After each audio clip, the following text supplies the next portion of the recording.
Telangana working journalist federation ఆధ్వర్యంలో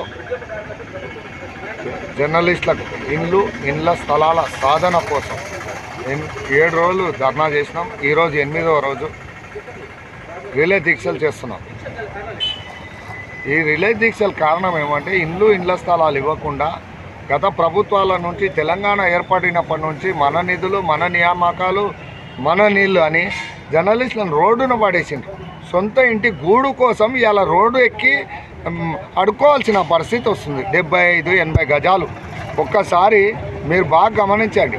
ఒకసారి సర్పంచ్ స్థాయి నుంచి ఎమ్మెల్యే నుంచి మినిస్టర్, ఎంపీ ఇవన్నీ వాళ్ళకు పదవులు అనుభవిస్తారు. వాళ్ళకు 1000 ఎకరాలు వస్తాయి, 100 కోట్ల ఆస్తులు వస్తాయి, ఫామ్ హౌజులు వస్తాయి.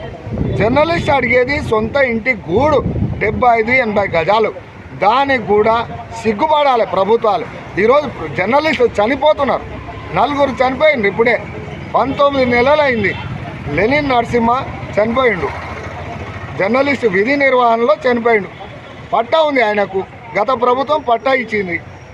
ఇంటి స్థలాలు ఇవ్వకుండా, తాళం చేతులు ఇవ్వకుండా పట్టేతోనే పాడు ఎక్కే పరిస్థితి వచ్చింది. ఆయనకు అంత్యక్రియలు చేసుకొని కూడా స్థలం లేదు. ఇలా వాళ్ళ ఇంటి పరిస్థితి చూస్తే చాలా దారుణ పరిస్థితుల్లో వాళ్ళ అంత్యక్రియలు చేయాల్సి వచ్చింది.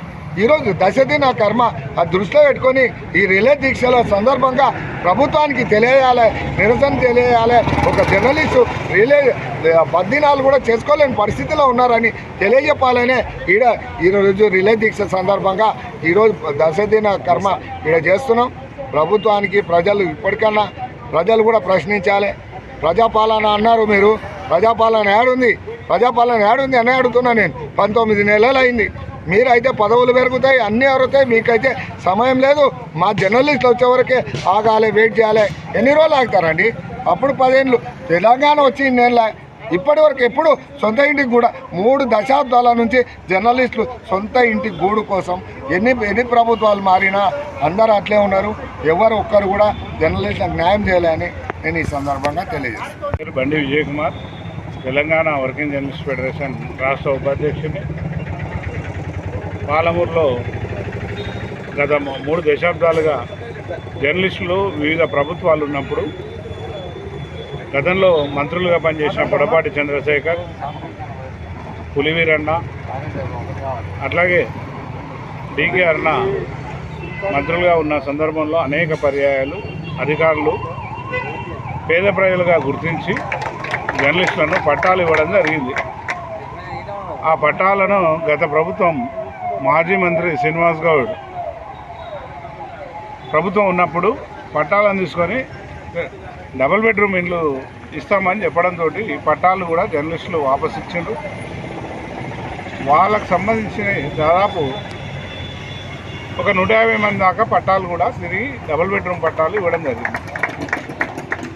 ఆ 150 మంది పట్టాల్లో పాక్షికంగా 17 ఇండ్లు మాత్రమే ఎస్వీఎస్ గుట్ట పైన కట్టిండ్రు.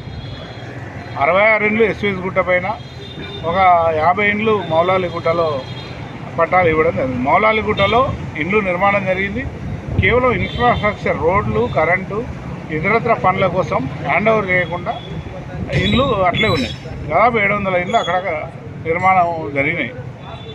అట్లాగే దాదాపు ఒక 60 మంది నుండి 80 మంది దాకా జర్నలిస్టులకు ఇళ్ల పట్టాలు లేవు. కొత్త వాళ్ళకి ఇండ్లు ఇవ్వాల్సిన అవసరం కూడా ఉంది.